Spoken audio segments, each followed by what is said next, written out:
Oh, where's it?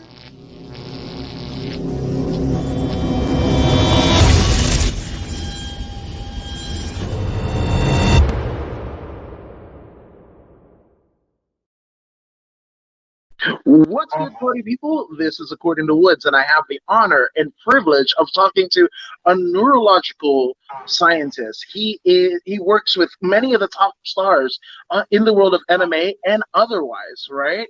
He is the one, the only, Dr. Roman Velasquez. Thank you. I love the way you introduced in your podcast, man.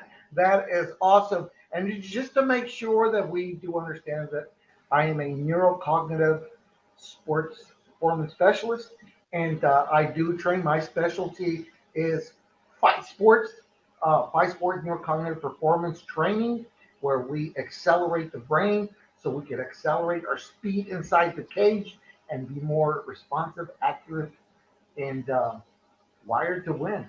Yeah, that's ultimately what we want That to do. no, Try to I love the accuracy that you bring to it, but it kind of is a bit of a window to what you do in your day to day, outings. That you're very meticulous, and obviously studying and the optimization of brain and brain activities or lack thereof is absolutely vital. And you're talking to a guy who lost his mom back in 2013 to a brain aneurysm. So it is something near and dear to my heart. And we know, friends and colleagues and what have you, especially in fight sports, that unfortunately there might be signs of, CTE or dementia or what have you, or just cognitive dissidence, right? So, or decline, right? So, the work that you and your team are doing is just absolutely vital to, I think, the proliferation of what this sport will look like in, I mean, a year from now, 2 years from now, 10 years from now, 20 years from now. right, right. It's like anything else. I mean, first of all, sorry to hear about your mother passing that way. I also had a granddaughter that did pass away too. She had a really bad case of meningitis. Her brain swelled up, and she wasn't quite right. She struggled. She was challenged, but she ultimately passed away. And this is really what led me to. I was too old to become a medical doctor, so I didn't want to go through the hassle of going through the residencies and all of that. But my doctorate degree is in the sciences. I got a postdoctoral degree in neurobiology, and I got some neurofeedback certification, and I did a doctorate degree in leadership with a minor in psychology. So really, with all that, and then coupled with my interest in losing my granddaughter in such a way that I really got intrigued into what makes the brain heal itself, what makes the brain make us survive even through the worst of times, through concussions, through CTEs, aneurysms, whatever. The brain has the power to heal the human body.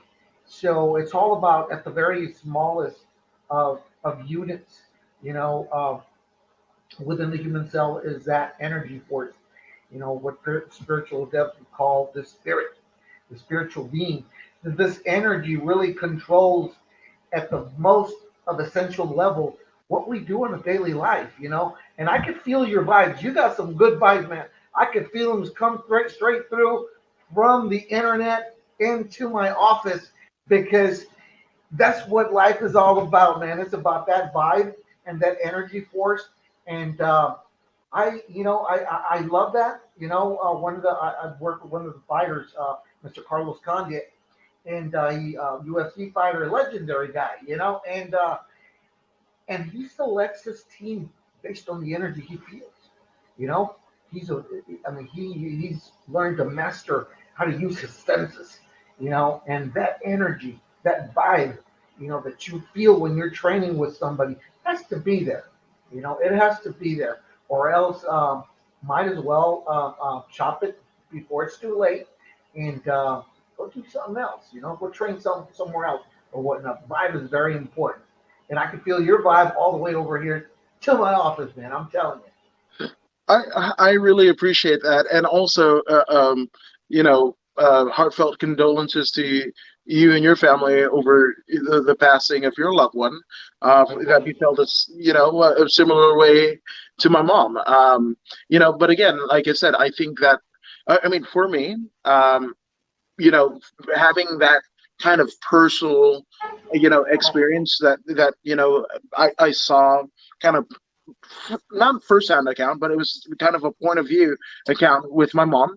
And then again, a lot of like there are guys and gals like that fight like right now, and when you talk to them, which I have, it's not good, and Yeah. they're in their early 20s, early mid 20s, 30s, early 30s, maybe even Yeah. a teenager that has played football or got hit in the head with a softball. And you're like, it's not there. Um, there was I know it's kind of all the rage because Combate Global just did a fight with um, with a transgender athlete, right? A male to female transgender. And I'm not asking you to speak on the subject, right? But um, it was not the great. I've seen a lot of fights, as you probably have, right? Wasn't the Yeah. greatest fight. I used to train with somebody that might have fought another transgender male to female mixed martial artist who had her head caved in, literally head caved in, like almost Michael Venom Page, um, and Cyborg Santos, but not as viral, as that kick was, right, or that knee was, right. But Yeah. it was like she was never the same. She was never the same. Like, and I saw her outside of the gym a couple years after the fact when I used to work at a hardware store, right, and she couldn't. Like, if there was too much light, she'd get dizzy. If you talk to her, she couldn't focus on you, and it's just like those are very real. No matter who's administering the trauma, right? There's trauma happening, and you only have one brain. You can have a kidney transplant. You could have a heart transplant. You could, now there's robotic limbs if you don't have limbs, right? But Yeah. your brain, that's it. That's why when people die, there's that one last response, right? That last electrical surge that goes from the brain to the body to say, hey, like, are we working here, or is it the end of the run, right? And that has seen people, literally people that are clinically dead, defecate themselves or fart or laugh or have their eyes, pop out, or stand up, sit up, and what have you, right? And we can explore space, we can explore the depths of the ocean, we can explore many of things, but I think the variable, and I'm sure you know this better than anyone, is the brain. There's so much that we don't know about the brain. We can figure out the internet. We can figure out, like, Elon Musk and Steve-O exist on the same plane. I exist on the same plane as Joe Rogan to a lesser degree, right? These are things. These are all things, right? So and you go to literally any hospital around the world, right? There's a birthing unit, and there's also a morgue. Yeah. Yeah, and that's so eloquently put right there. I mean, there's so many researchers out there, so much time that has been, dedicated to the neuroscience field, the neurological field, the the psychology field, neuropsychology, and all this. I mean, I don't think that we will ever figure out the complexities of the human brain. It is too live wired. That's David Eagleman's term, Dr. David Eagleman, a neuroscientist out of Albuquerque. We're live wired. We are constantly ever changing. We are not the same person that we were 5 minutes ago. We're not the person that we were 10 minutes ago, 1 minute ago. Every day we change.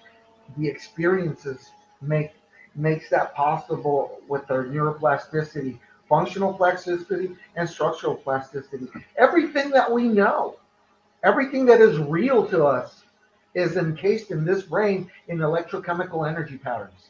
Any disruption to that, whether through trauma, um, accident, a hard hit in the head, um, and it really causes an electrical shortage in there. Now, what areas? Now we know that there are certain areas in the brain that control certain functions, control certain movements, control certain things that we have and that we do on a daily basis. But the one thing that's very powerful is the human brain. It's not like the liver. Once the liver is shot, it is shot. I mean, the brain has the ability to rewire itself. If I damage part of that, there are people out there that have had their right lobe or left lobe completely removed, and it's still done by cerebral fluid, and they're fully productive people. Now, why is that so? That is so because the brain has the power to rewire itself, make you functional, okay, for everyday life, because that is what the brain does. It rewires itself to allocate its neural connections and its chemistry to make you function. I'm not saying these people are functioning at very high levels, and there probably won't be a senator or governor or the president of the United States or maybe even a CEO of a company. But who knows? But the fact that they are productive citizens, can take care of themselves, can think, and can do productive daily things, that is truly amazing. And that's what the brain does. It rewires itself. Yeah, you got to go through therapy. You've got to go through through this time extension of of rewiring, in the fact that if you damage, for example, part of your prefrontal cortex. Now, this is the prefrontal cortex, which is up here. This is the part of the brain that is the CEO. This is the executive decision making center. This is where all your decisions are made. Okay, this is what inhibits your emotional functions, your fight or flight. This is what makes you work in terms of what you got going right now in multitasking, right? And things that I'm doing right here, this is working memory. This is the quick decision making, center right here. If I damage this, yes, I'm going to have some issues, of course. But through therapy and through clinical work, the brain learns to rewire itself and compensate for that area that's been damaged. It will do it differently. You will see me act a little different, but I will get the result as someone. It kind of rewires itself into, instead of going from one place to another place, it will take another route. It'll go from here to this other point. It will connect itself to this other neural circuitry, which in turn is attached to this circuitry, and will send the signal eventually to the circuit or the group of networks that I need to do to make function. That makes me think or do things a little different, but I get the result done. See what I'm saying? It's a little hard to explain, but I think you can grab the concept. It just takes a little bit extra effort to do something. Just the simple movement of this finger right here takes millions of neurological circuits just to do that. If something goes wrong in the area that causes this, my brain will start to rewire itself to see if it can maybe do this. But in order for me to do this, maybe I just have to scratch my nose a little bit in order to trigger that from happening. The rewiring and the wiring of the neural networks is so specific that any any type of healing work, any type of therapeutic work, and this is not to mention memory. Memory. We're not the same. We're not the same people that we had in memory yesterday from today from yesterday. It turns out, like with memory, uh, memory reconsolidation. It turns out, so you unearth a memory, whether it be painful or good memory, whatever. When you unearth that memory and it sits back up, um, it goes through a period of unstableness. this memory becomes unstable. So with PTSD people and victims suffering from PTSD or traumatic injuries based on memories and emotions, what winds up happening is that when they unearth this traumatic memory, it becomes unstable. You introduce a new update, a new outcome to this memory. And when that memory reconsolidates, it reconsolidates with opposing forces, with a new update, with a new outcome, and it competes with the old outcome over a period of time when you keep doing that therapeutic work, that clinical work. Um, the memory continually gets updated, and you will not have the emotional piece attached to it. You don't want to get rid of memories, obviously. You don't want gaps in people's lives. But what you are essentially doing when that memory reconsolidates, you're actually snipping off that emotional circuitry, the emotional neural circuitry that's attached to that memory. So you'll have the memory, but it won't have the emotion anymore. You just remember it, but it doesn't have the emotional piece anymore. So that's what I'm talking about, how the brain actually rewires itself. It prunes off unneeded circuitry. There's one law of the brain, neural networks that fire together, wire together. And what remains apart stays apart. It's that simple, but it is extremely complex because a memory is not located in one area of the brain, such as your sport. If you're an MMA fighter, your sport is not in one area of the brain. It is throughout this beautiful mosaic of neural network connections that makes up who you are. And everything is attached to everything, in terms of neurological. Well, I love that you highlight that because, and mind you, some of the experiences that I'm going to say, like I kind of glanced over. It could have been clickbait, so forgive me for misspeaking, but there have been times where, people have a traumatic brain injury and then they speak with a completely different accent, Yes. and American born person speaks Australian or speaks, Spanish and didn't have any knowledge of it before. There have been people that have, like pretty, male, machismo or whatever, and then they have a traumatic brain injury and they're, you know, gay, and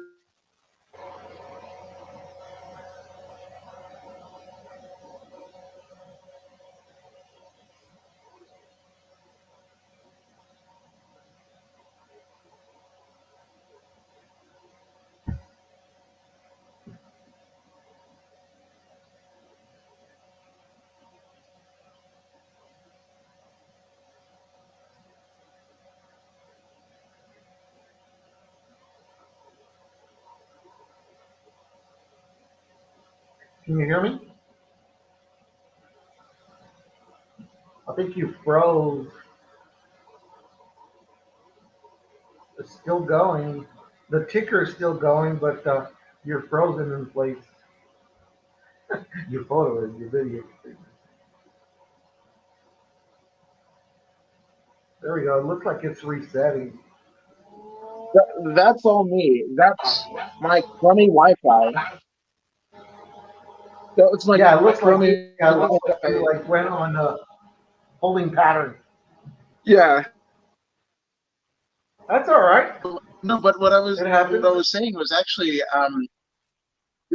there was a time where, so I'm half African descendant of slaves from my dad, and then my mom is from Fiji, and many islander people, when they come over, we are caregivers, right? So there was a point where I myself and my mom, my sister and my mom, I should say, were taking care of this lady who literally was a nurse for Hitler in her younger day.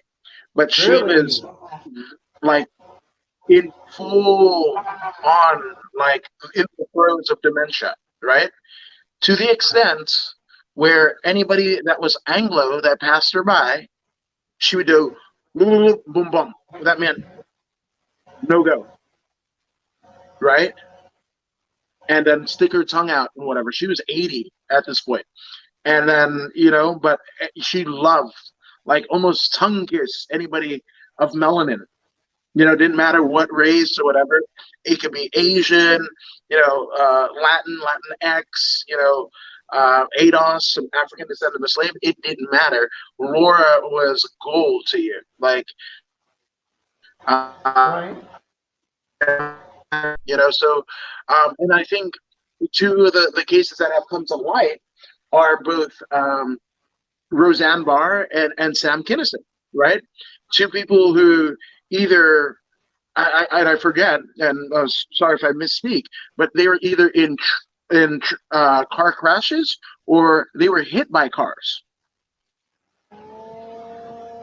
and they were pretty mild mannered before this. Samson was actually, studying to become a minister, and Roseanne was like, you know, goody two shoes essentially, and these two things happen, and they become wild people, and it's the wild people that later in their life was appreciated for their comedic genius, but that wasn't the case prior to the car incidents.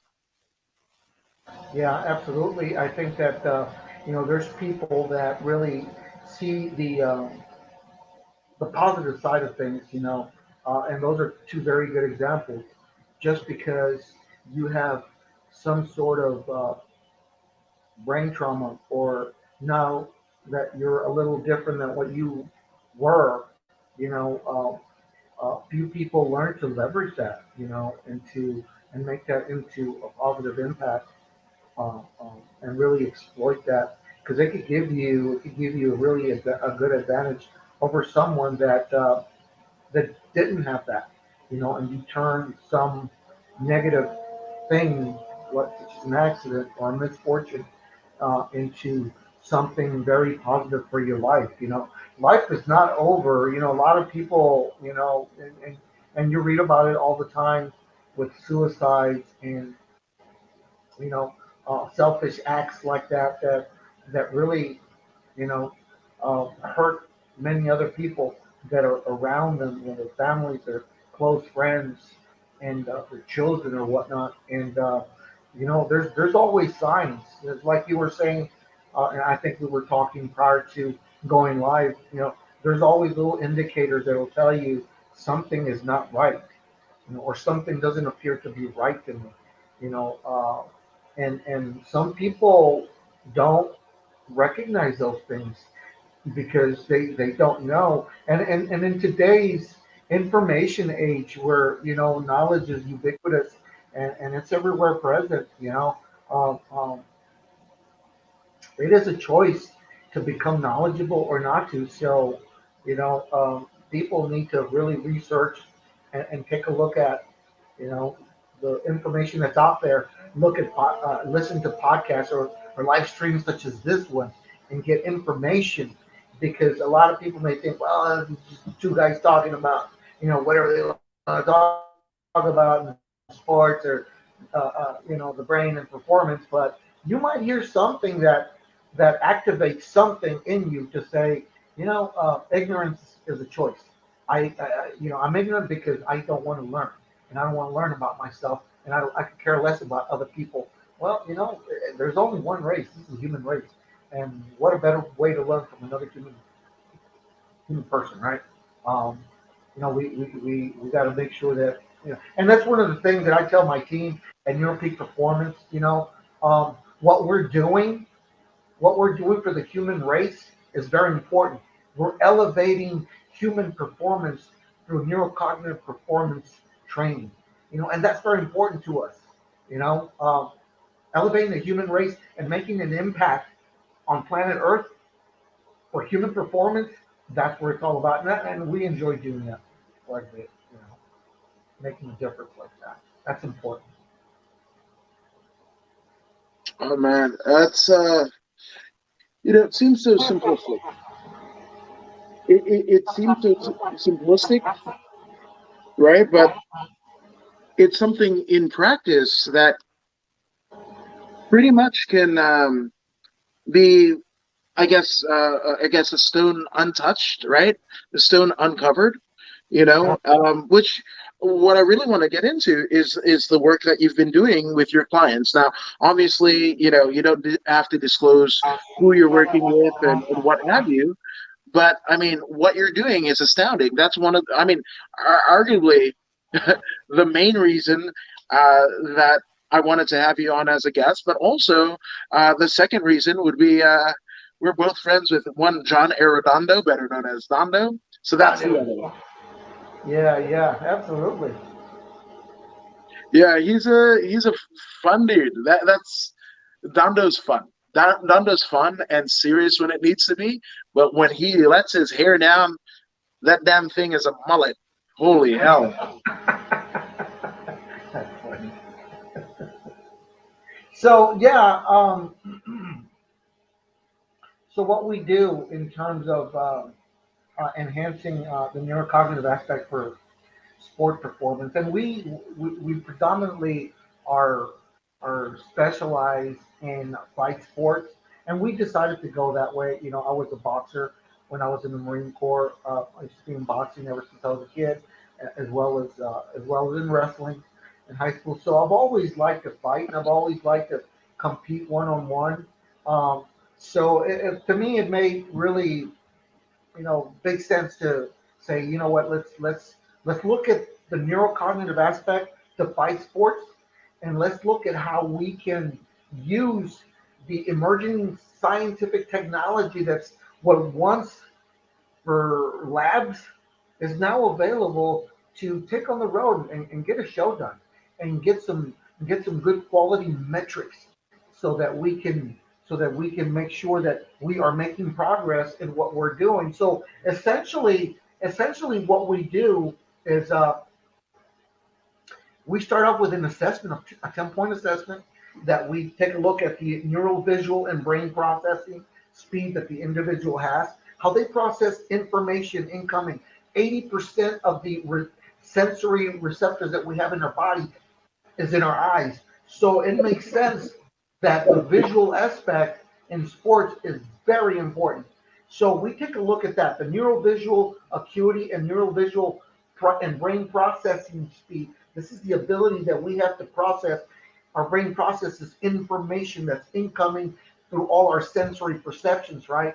We we gauge that. We use metrics for that, and we take a look at that. So that's part of the assessment. The other is the hand-eye coordination.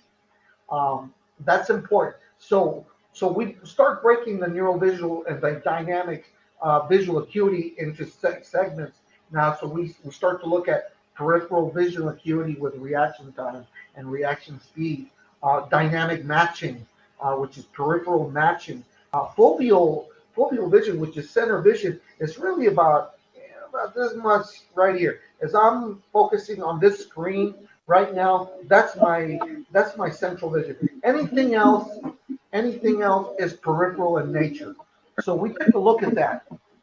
We take a look at near far focus and our ability to focus from incoming objects that are far to near or vice versa.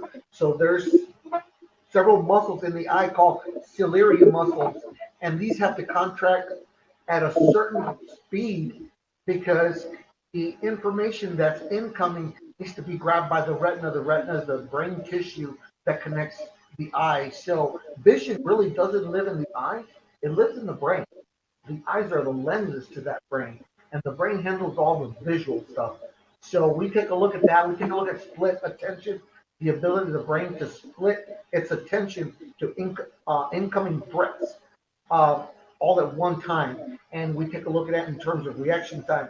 Now, we look at all these things in terms of milliseconds. Okay, the average speed that a UFC fighter throws punch or a kick in the 300 to 400 millisecond range. It's less than half a second. So we train that neural visual and brain processing speed to just be just a little bit faster than that so they can avoid taking less damage and being speedy themselves and striking and being accurate. We also take a look at cognitive flexibility and task switching. This is the ability for you to be flexible with your cognition and what's taking place right now, without having error-prone execution and hesitation. Inside the cage or inside the boxing ring, a split second makes a big difference. So anytime that you see a fighter hesitate or does error-prone execution, that's a cognitive flexibility issue. They need work on that.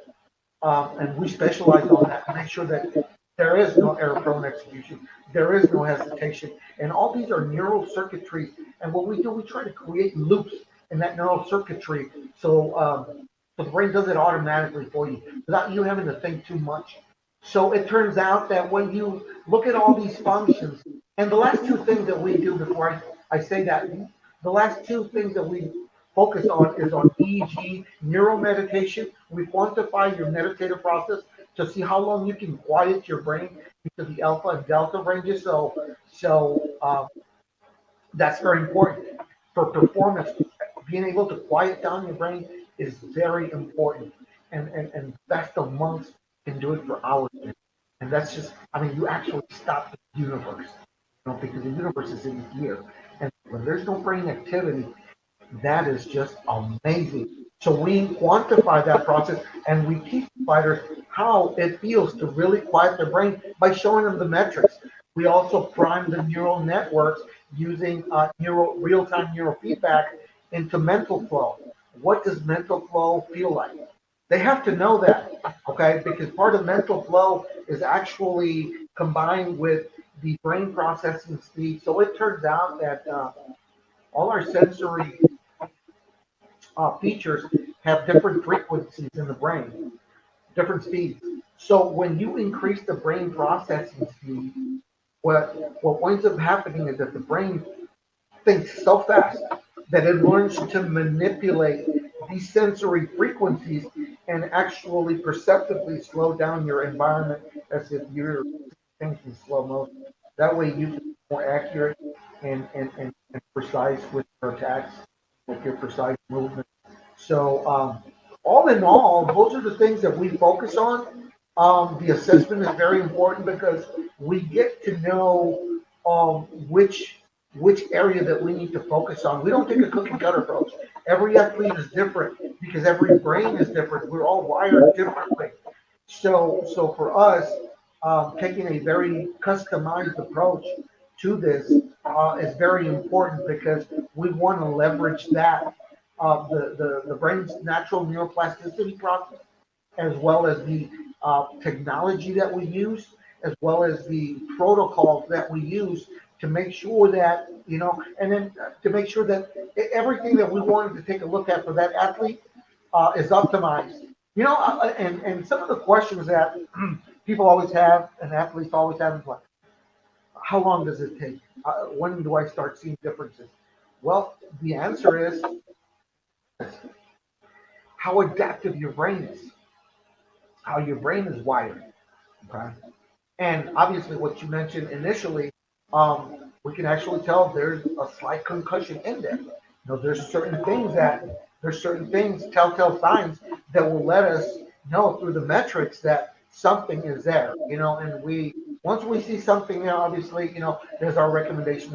They go see their physician, a concussion specialist, and take a look at that. Even an eye vision doctor, an optometrist, to take a look at the retina, see there's no damage in there or scarring or whatever, and to make sure that everything is 100% from the get-go. So there's a risk management in there. What type of injuries are you sustaining? Why can't you see that well with this eye when we do some of the neurovisual drills? Then with the right eye or left eye, we use things such as strobophobic glasses. These are by Synaptech. That these glasses actually disrupt the vision by causing a flickering effect. And what it does, it snags the visual cortex. Snag is an industry term that we use to. It's an acronym for stimulating neuronal activation and growth. So what winds up happening is that the visual cortex, the backside of your brain, starts to think that there's problems with the eyesight. So when it does that, it starts to recruit nearby neural networks to help compensate for those visual deficiencies. And some of the ones that it quickly grabs are ones that are for prediction, predicting patterns, sequencing immediately. So once those neural connections touch and they meet, they're there. So on a day in day out basis, as the athlete does whatever the athlete does in terms of sparring, hit mats, hit mitts, bag work, whatever the case may be, those neural networks, the brain starts to use them and it starts to reinforce them over a period of time. So what we try to do is recruit those neural networks, snag them, snag the brain, so that now you have an elevated sense of visual acuity, intuitive work, predictive work, but it's very randomized to your way of thinking. And the processing that we make sure that they gain, we want to make sure at a minimum that an athlete with our program is a minimum 50% increase in brain processing speed. What? That's huge. That's That's huge. huge. Yeah. That's huge. And we've had some athletes that are like 150% increase on their neurovisual and brain processing speed. Absolutely. And it can happen, It does happen. No, 100%. There are things that you were saying. I mean, there was a lot of vital information, but two things that really stuck out to me was obviously, I mean, you're talking to a guy that had a 52% hearing loss back in 2003. I'm sure it's Wow. probably worse, right? So, and the fact that, it's your approach is not a one size fits all method, just due to the fact that, again, like the brains are different, body types are different, all of this, right?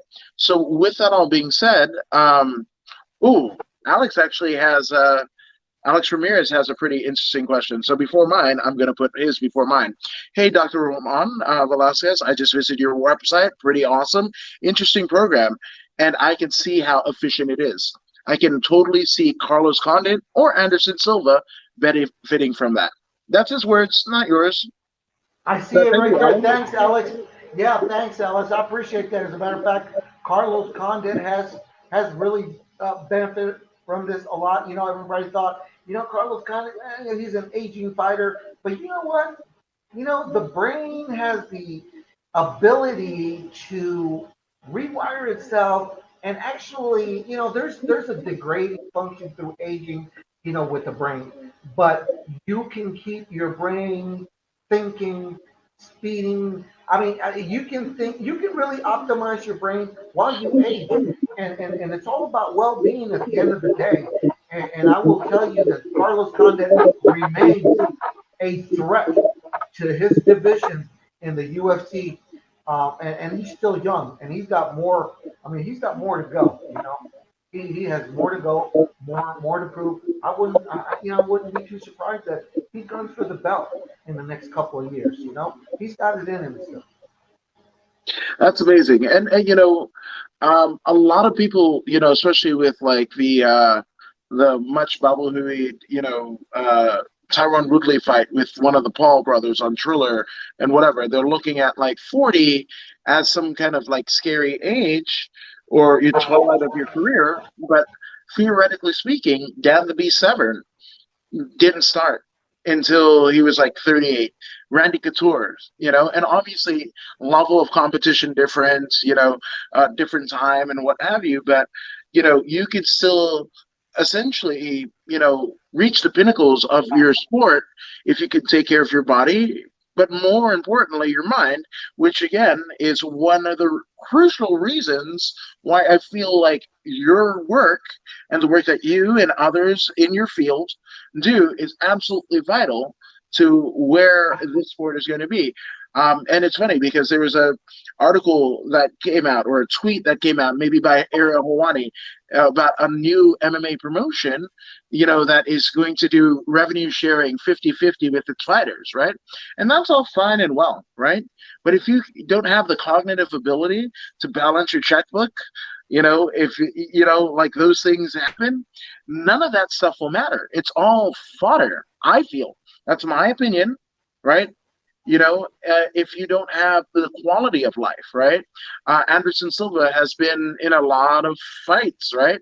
But then when you look at it, he still, I mean, he's a dual, language speaker, right? Portuguese, English, and who knows what else. He's a Yeah, megastar, has been for the last, what, 10, 20 years, absolutely. and, but, it appears, especially after this last fight, this past weekend, that he has all of his mental faculties. I know people that have trained with him and trained him, and he still has a pretty good quality of life. And I hope that persists, until he's old and gray. Uh, but there was the Tito Ortiz Chuck Liddell 3 fight. I was there for the weigh-ins. I didn't actually attend the fights. Chuck Cool. didn't look good, and I'm not asking you to comment on what was going on with him, but at least for me, who's not of an educational, I mean a medical educational background, right? There Yeah. was not something. There was something amiss. Tito Ortiz, on the other hand, looked better than he ever did. And he's somebody that has a unscrupulous, relationship with the press. He's pretty ornery at times. I Yeah. joked about him being at the Forum at the Limp Bizkit concert in like the early 2000s, and nobody knew who he was, and that was at the height of his fame. Really, Yeah. nobody knew who he was when Fred Durst, announced him to the crowd, and we were standing 10 feet from that spot where he was Uh-huh. standing in that on that night, and also 10 feet away from where I graduated from Inglewood High. We had our commencement ceremony at the Forum where Showtime was built. So Yeah. crazy, crazy times. And he even the weekend before cut a Uh, promo for me on Instagram about him cutting, basically beating the guitar out of Chuck Liddell at a pro wrestling event. You know, wow. That's funny, man. And you touched on a very good point. There's always little subtleties that people can see, and there's subtleties that some people cannot see, and you pick on those things and you say, well, something is amiss there, but all in all, that's what I like about California. California, I think, is one of the only states that has, as part of their athletic combat sport program, you have to have a neurological assessment, and if you can't pass that, you don't fight. And we've had a couple of MMA fighters that we work with that yeah, have told us about that. I've actually gone into the state of California website and pull those neurological tests out, see what they look like, and they're very simple tests. If you can't pass a test like that, there is something wrong with you, absolutely. So I think that most states should apply that, should enforce that. It's about protecting our fighters. It's about protecting to make sure that they are, 100% up here, and concussions happen most frequently during sparring, during training, and not in actual fights. So you could actually have a concussed fighter going into a fight, and yeah, they got bills to pay. They need that fight. Every penny is accounted for in terms of the training, in terms of their trainers, the gears. I mean, obviously they got sponsors and whatnot, and and it's sad to say that sometimes they'll fight under those conditions because they're warriors. They're fighters, man. You know what? They want to get in there and they want to show the world that they got what it takes. And that's where you meet. That's where you meet your championship belt. That's the only place. Winning. That's the only place that you'll be losing too. So at the end of the day, those scars remind you, but those mental scars, those are the ones that you have to leave inside that cage once it's over. And that's important. I, I love it. I love it. Um, going back to Tito Ortiz, Alex says Tito Ortiz has always stayed in character, never broke kayfabe. Uh, the, uh, you're familiar with kayfabe, right? Yeah. Okay, yeah, see, I love it. Folks that are, because I think in pro wrestling, so I will use that, or like if my wife is like, oh, this person at work is giving me trouble, I'm like, they're a heel, they're a heel, and she's like, what? And I'm like, nothing, honey. I'm just a I'm stupid just, boy yeah, again. I'm just being me. Yeah, yeah. Well, now, I mean, speaking of wrestling, there's the Sports Legacy Institute, right? Have you heard of them? Yeah, but I'm not too familiar with them. They're on the Right. intricacies of them. No, absolutely. But I mean, it's kind of for those who don't know, the Sports Legacy Institute is headed up by one Chris Nowinski, who's a Harvard graduate, and you know, he went to the WWE for a bit, right, and had to retire from pro wrestling because he himself got concussions, right, and this is the place where if a football player, former football player, shoots himself in the chest so they can study his brain, or kind of in infamy, Chris Benoit, right? That's where Chris Benoit's father, Michael, basically sent Chris's brain to after the horrible weekend in Atlanta that befell of him and his wife and his son Daniel. Just a horrible, horrible incidents that happened. But it was found out that, you know, he had the brain functionality of a 74-year-old Alzheimer's patient, female. It literally changed his gender, right?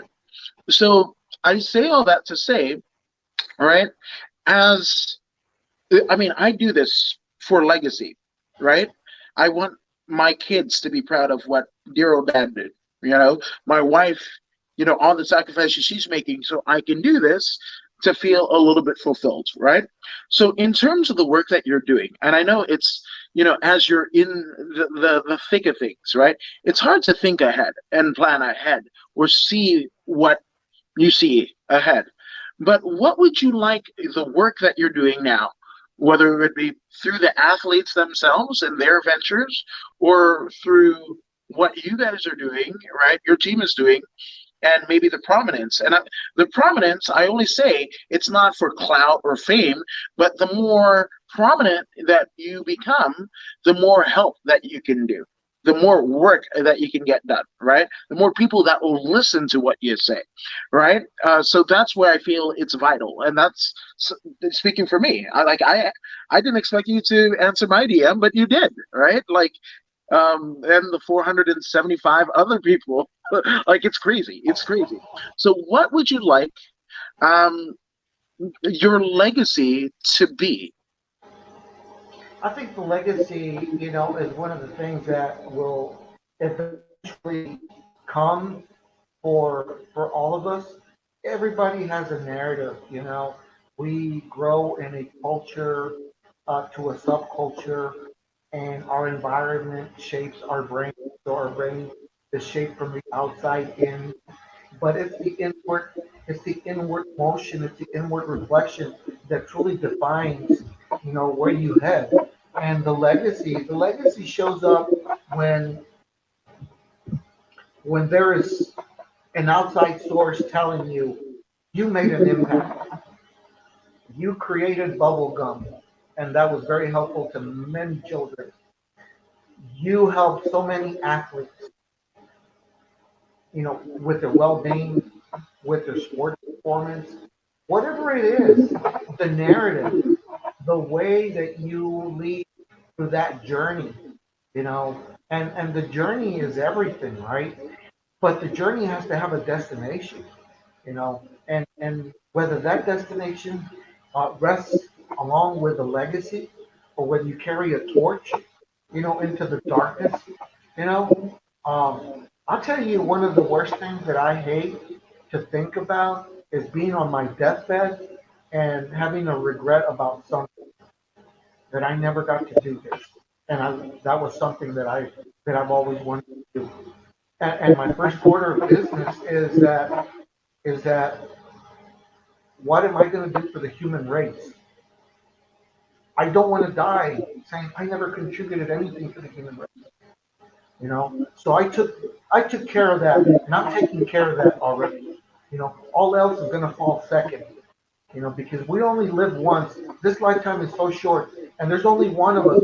There's only one Woods, and Woods is very unique. You know, if Wood's expression is not expressed in his own way, if you block it or if you allow anyone to block it, it will not come to fruition. That's your legacy, man. Because there's only one of you. You're authentic. You're the real deal. And you're the real McCoy. And that's a legacy in itself. Wow, that's heavy. I mean, whew, that's heavy. That's so heavy. Like I'm almost speechless. And it's something that like again, I go through iterations of myself to uh, a lesser degree because I mean what the work that you're doing and the studies that you've done and the testing that you've done, again, I'm so thankful for you. I'm so thankful for you as a person. Like you said, energy. I'm thriving off of your energy, but also how many of my heroes, how many of my friends that are going to benefit directly from the work that you and your team are doing. I can't thank you enough. Now, Alex, I mean, showing his brilliance, right? Him and his brother Fernando are probably two of the most brilliant people I know. But Nice. he, and you don't have to name names, but he says, Dr. Robin, do you ever experience having fighters come into your program and you have to break the news to a fighter that fighting isn't their best option for them anymore? And again, no naming names, but has that happened? No, no, not really. When we start working with a fighter, we initially do some research and homework.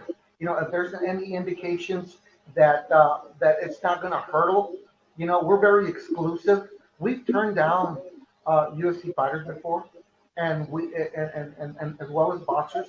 We're very exclusive in what we do, and there's certain criteria and conditions that we take a look at before we begin to work with a fighter.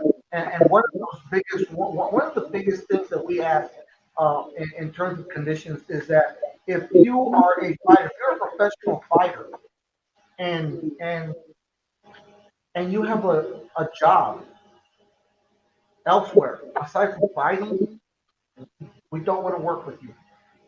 And I'll tell you why. It takes a lot of dedication to do anything at a professional level. If you're a professional fighter, that's your job.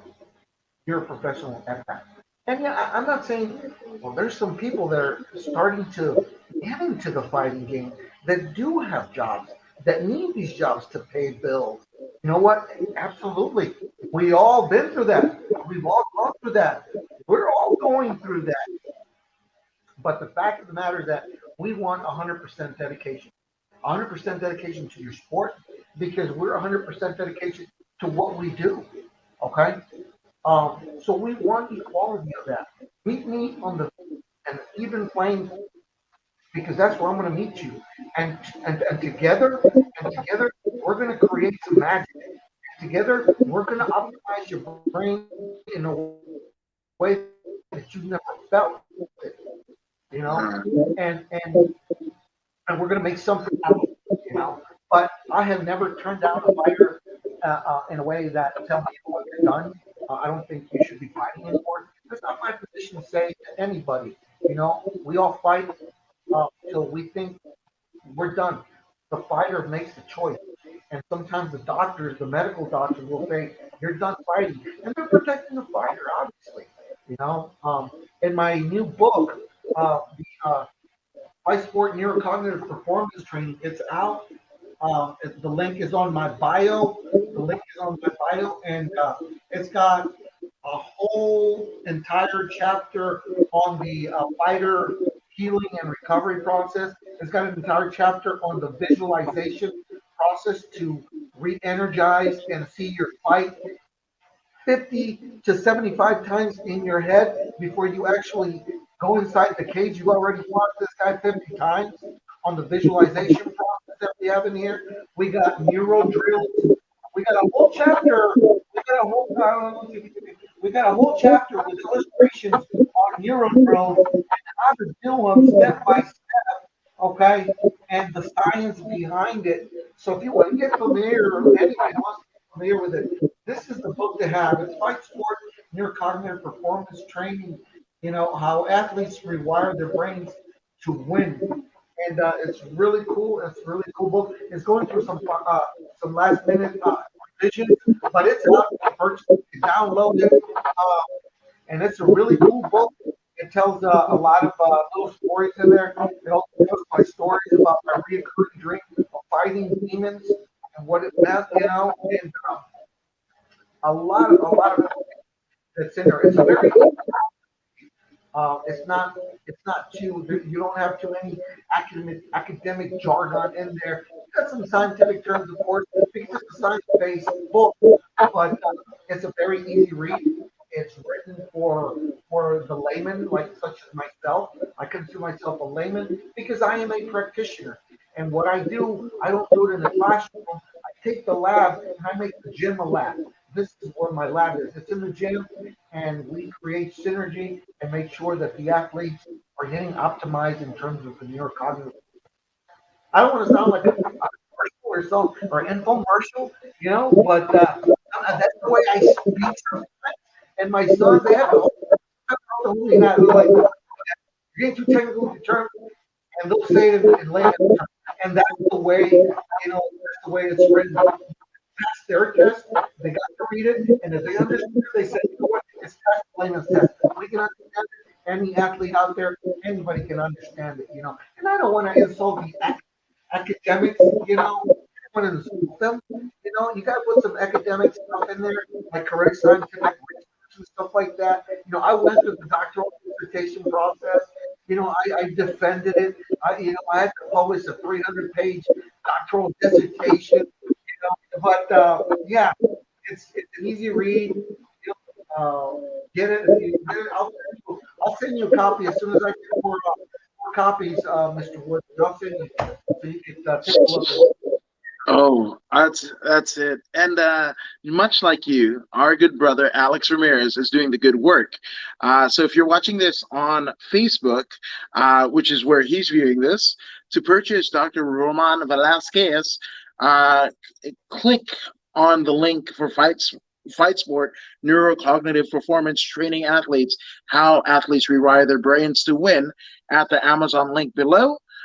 So if you're viewing that, you can click the link right there on Facebook Live on the According to Woods Facebook page, and you can get that directly sent to you. I think Christmas might come early in the Woods household because as I'm interviewing a lot of these guys and girls, right, and it's not just fighters, it's actresses and former veterans and what have you, and there's some people that have dealt with domestic abuse and what have you. These are all traumas, whether it be neurological or otherwise, that I personally believe that by reading your book, I will have a little bit better insight, in basically caring for them via podcast form. And I love that you included pictures. I love words, as you can say. I'm a decent worder, but I like pictures. I like pictures like I like turtles. So, with that all being said, yeah, it's right up my alley. So, again, I encourage you guys all to do the same. But we talked a lot of serious and heavy stuff. But before we go, and your time is very important to me, but I want to get some quick hits. Do you have a favorite food? A favorite food? Um, well, I would have to say pineapple and watermelon mix would be blended, a smoothie, protein shake, or by themselves. I love that. I like to stay hydrated and pineapple and watermelon. Yeah. If I was stranded in the mountains, if I had pineapple and watermelon, I'd be happy. Yeah. I like it. You are definitely a man of good taste and good discernment. So what? Oh, and Alex says, hell yeah. Dr. Roman Velasquez is invited to the barbecue. 1,000%. 1,000%. Thank you. So You're either we invited to. bring it up to you or we bring you out to LA. This is going to happen. You think we're playing? We don't play. Alex Ramirez doesn't play. His brother doesn't play. I don't play. You don't play. We're all serious, refined gentlemen, right? So that's happening. But to that effect, what are you listening to right now? Are you listening to podcasts? Are you listening to music? What is on your phone? When you're driving home after an amazing day of work, what do you got? Yeah, I got three main categories. Number one, I listen to any podcast that's got neuroscience and sports performance. Okay. And number two, um, I tend to rewatch movies after movies. It makes my brain relax. I hate a suspense movie because my brain is like sucking up energy, trying to figure out what's going to happen. When I was in the Marine Corps, I was a criminal investigator, and part of my job is I was obviously to investigate crime, right? But to solve cases, and I did some work with the NCIS in San Diego, in LA, and in Hawaii, and in Yuma, Arizona, and yeah, so I have this tendency of not to watch cop shows anymore because I don't like to investigate up here no more.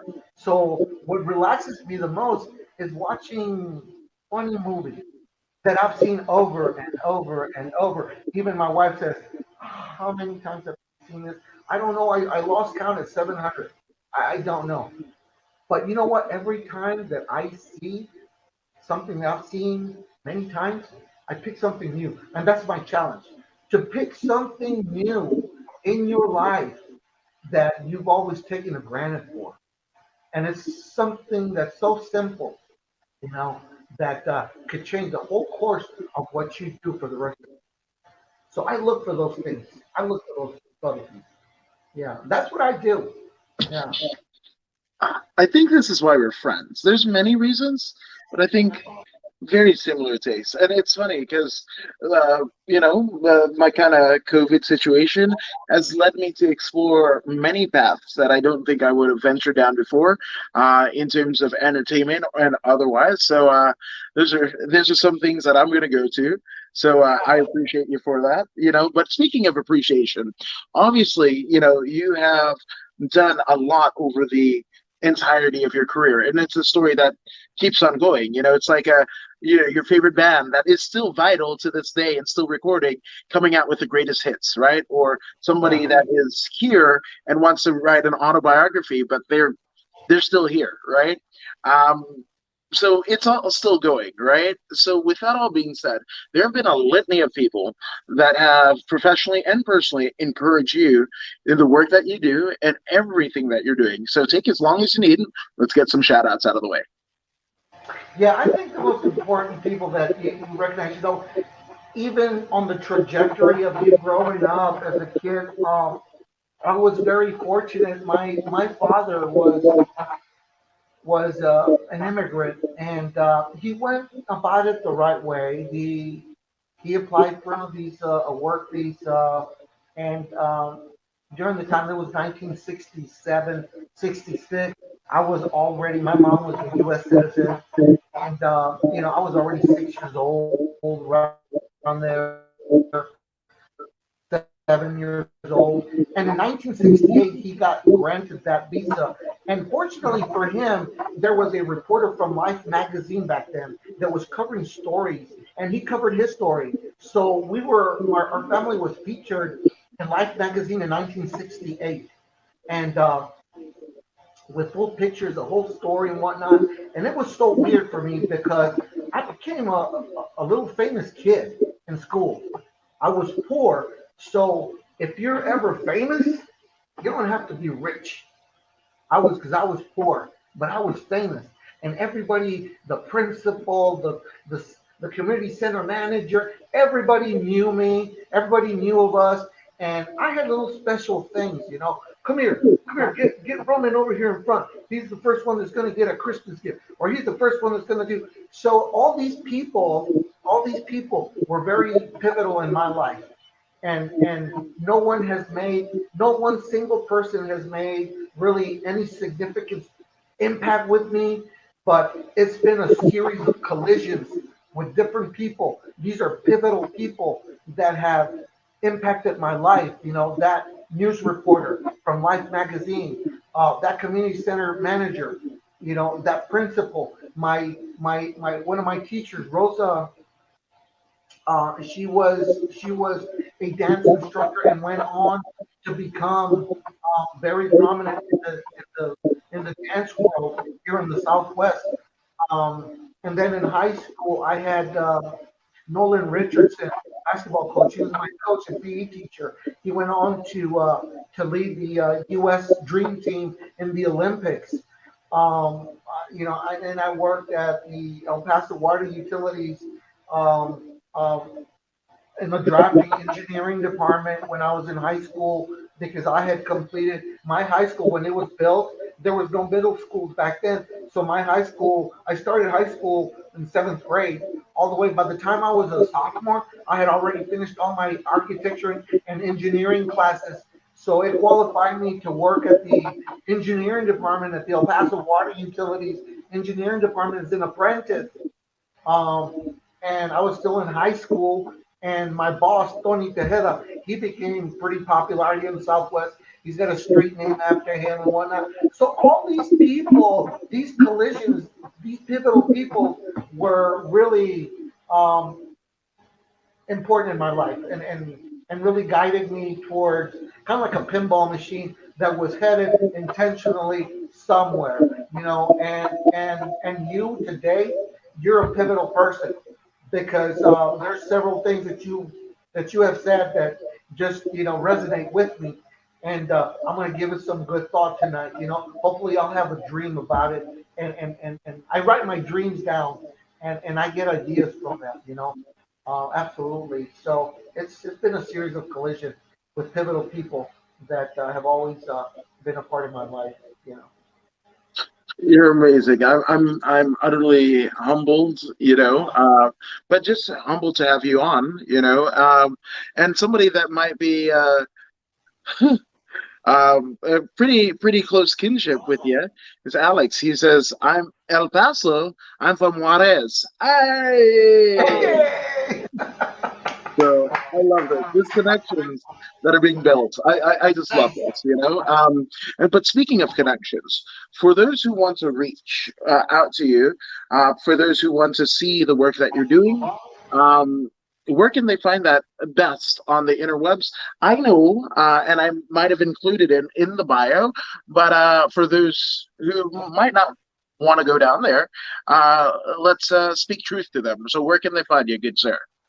Yeah, and social media, we're Instagram, Dr. Roman Velasquez, Instagram, Facebook, it's Roman Velasquez, or XS to Brain Based Leadership. Also on YouTube, Access to Brain Based Leadership, or website www.npp.com. Right now, we're making some upgrades, so it's off and off and off and on type of thing with that website. But yeah, Instagram, Facebook, um, social media world. I'm there. Take a look at who we are working with, what we're doing. You know, any new fighters coming in the pipe. We put a lot of videos on to show what we do, some steps, some DIY training performance, and yeah. So you can reach me there, and then my phone number's there. Um, absolutely, that's where I'm at. I love it. I love it. And this one, there are certain moments, right? Like Rogan having Elon Musk. There's been so many great minds, right? Like the interviewee who actually outclasses the interviewer. And I kind of knew this was going to happen, but I can't thank you enough, like, for responding to it, for being so, caring and concerning when I was going through my bout of COVID. That I just got the AOK that I'm negative this morning. So you've been That's good. absolutely great. I can't wait to continue this friendship, this kinship. And again, Alex and I owe you barbecue, so it's going to be good. Cool. You used to have great taste in food, so we're. It's unlike kind of a quick story. Going through, I think 2 months ago, going through Albuquerque, I stopped at Jackson Wink on my way to Georgia from California for my uncle's funeral, Oh right? yeah. And I try to stop at like all the fast food places and a Whataburger about, I would say, about 5 minutes away from the gym, right? Not in the best of town, like of Albuquerque. There's plenty that's amazing about Albuquerque. The place where the Whataburger was situated was not. Uh, and there were people that were saying, I was watching like BuzzFeed videos and all that stuff, that Whataburger was better than In and Out. It is. No, I love In and Out. Yes, In yes. and Out is it, definitely. Yeah. So, if you love Whataburger, we're not harping on you. Like, if you like what you like, No, no, that's I the, love In and Out, yeah. hands down. In and Yes, Out, yeah. yes. And although the fries are kind of trash, so that's why you kind of have to do animal style or cheese fries. But then you pack on the calories, and it's just like, yeah. But again, Did you Doctor go? Ruben. Did you have a chance to go into Jackson Wink?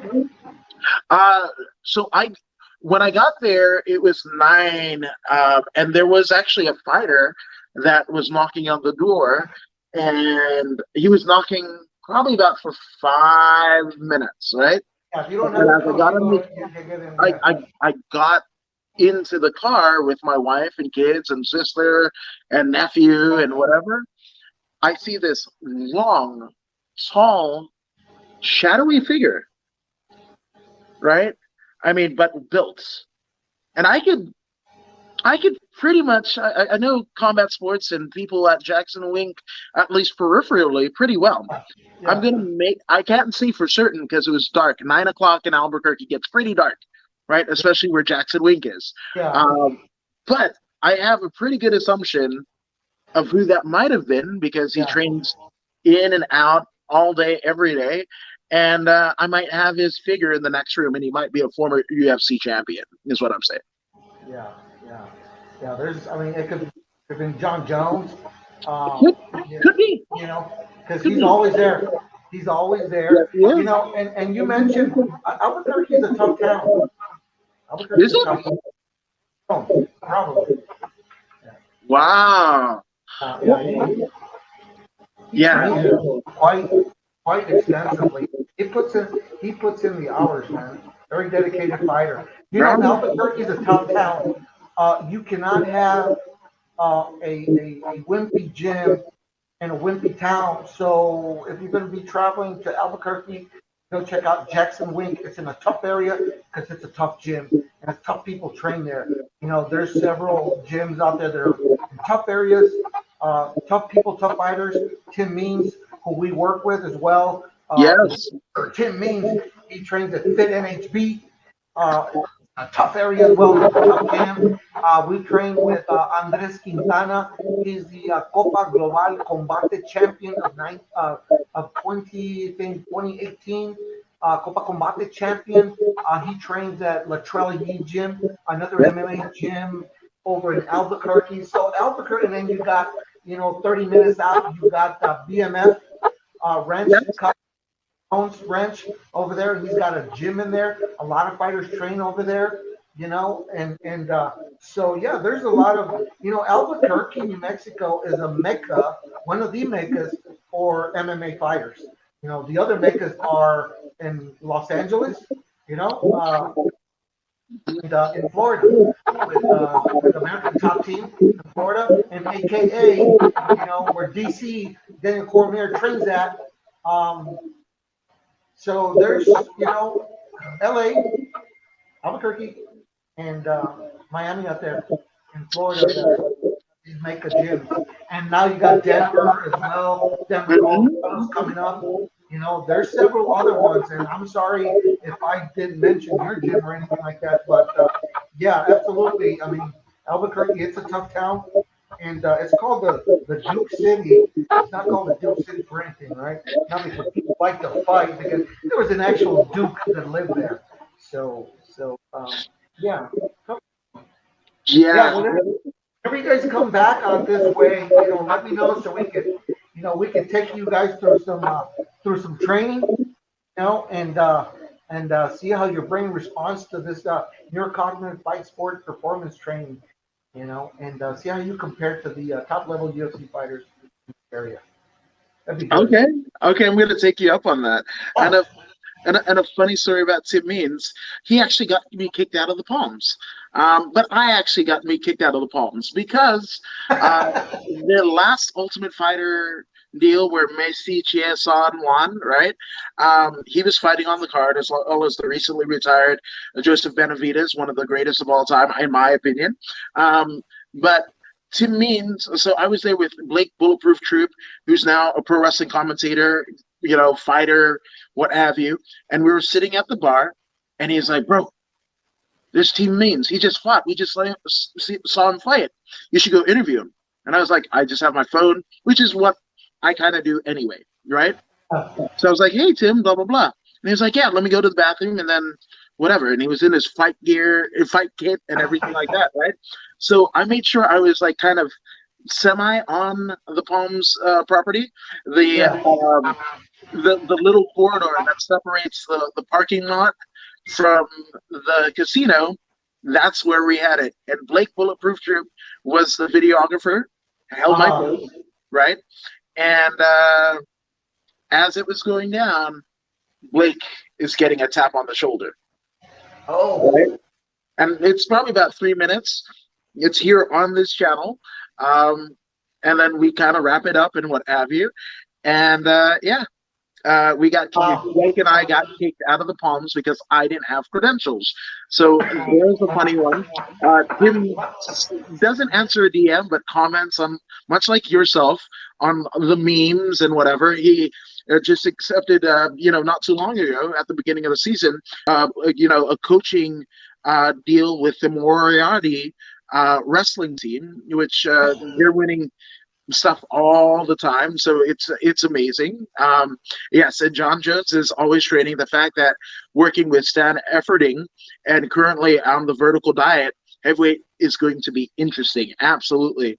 And ironic, Carlos Condit just announced his retirement from MMA right now. Oh Breaking wow! news. I did not know that. Wow, that's news to us, And then one last, Dr. Roman, last question.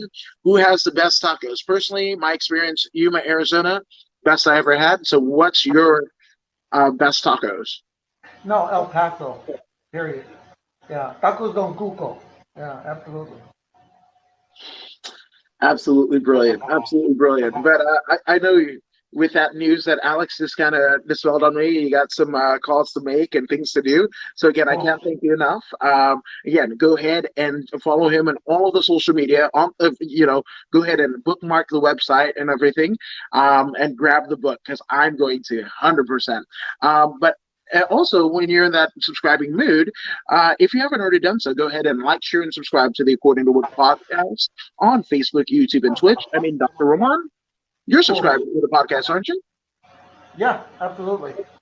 Hell yes. So be like me, be like Dr. Roman, and go ahead and subscribe to the podcast. But if you don't believe me or Dr. Roman, and I don't know why you wouldn't, here's Pro Wrestler Zeta Zag. Hey, this is Zeta Zhang. Make sure